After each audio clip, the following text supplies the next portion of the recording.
All right, let's talk about the world of espionage. It's this whole universe of shadows, secrets, and really high-stakes games. But you gotta forget everything you think you know from the movies, because the real world of spies is going through a massive, and honestly kind of terrifying change. We're moving from old-school human manipulation to straight-up killer code, and we're gonna break it all down.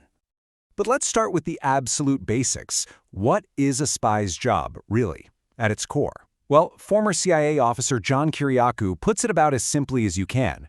The role of a case officer is historically very simple. It is to recruit spies to steal secrets. That's the game.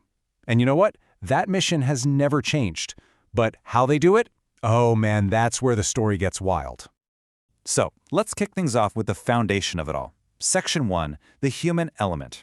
This is the classic person-to-person and yeah, sometimes really messy art of turning someone into your spy.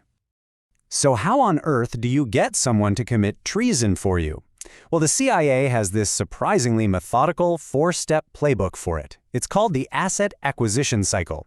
First, you spot a potential target, someone with access to juicy secrets. Then you assess them. What are their weaknesses, their motivations?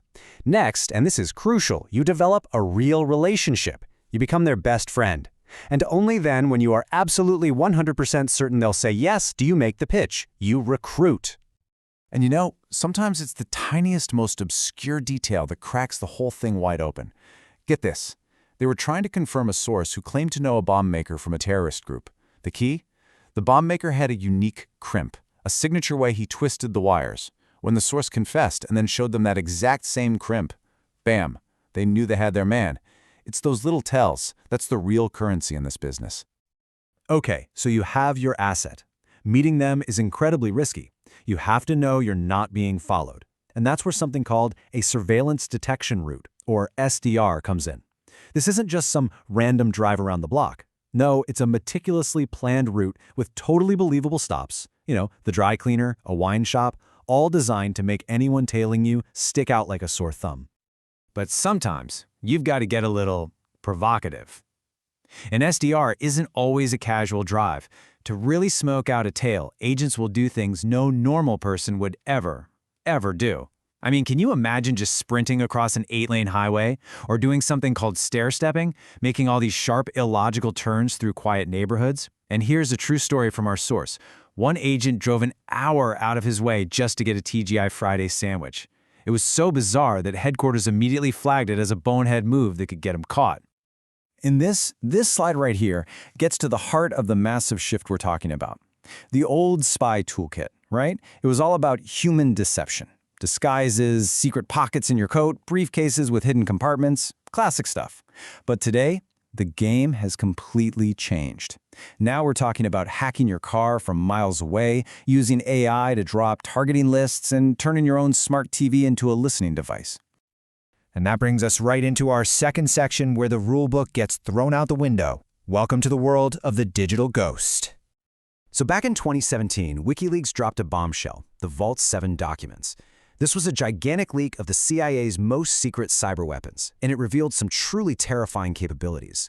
Which leads to a pretty chilling question. Why on earth would the CIA want to develop tech that can remotely take control of your car? Well, the answer, according to the source material, is as simple as it is horrifying. To make you drive off a bridge. And no, that's not an exaggeration. The goal is to conduct an assassination that looks like a tragic, everyday accident. No bullets, no explosives, just a single software command. And believe me, that's just the tip of the iceberg. Vault 7 also revealed that the CIA can turn your smart TV's speaker into a microphone, listening to every word you say in your living room, even when the TV looks like it's completely off.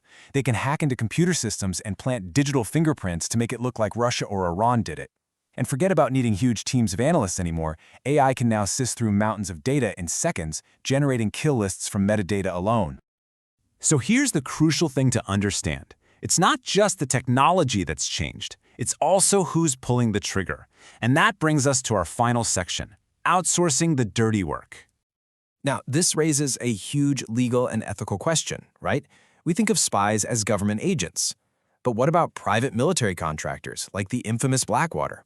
Is it even legal for a for-profit company to run an assassination program on behalf of the CIA? And the answer, stunningly, is yes. The Ninth Circuit Court of Appeals actually ruled on this.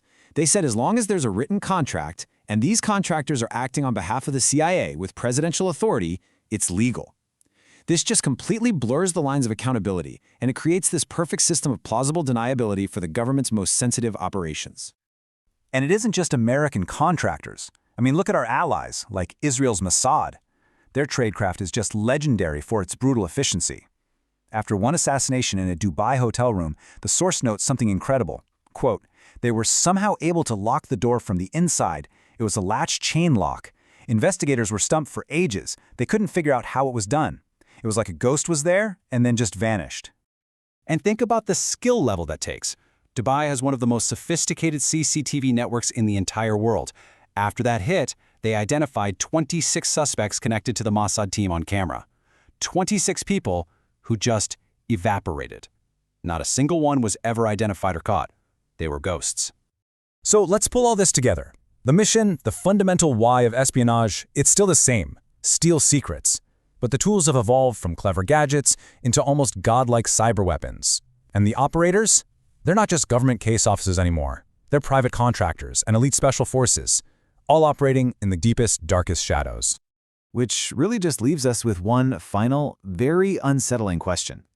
The spies of the past, they needed to get close, to build trust, to exploit a human vulnerability. The spies of today? They just need an internet connection.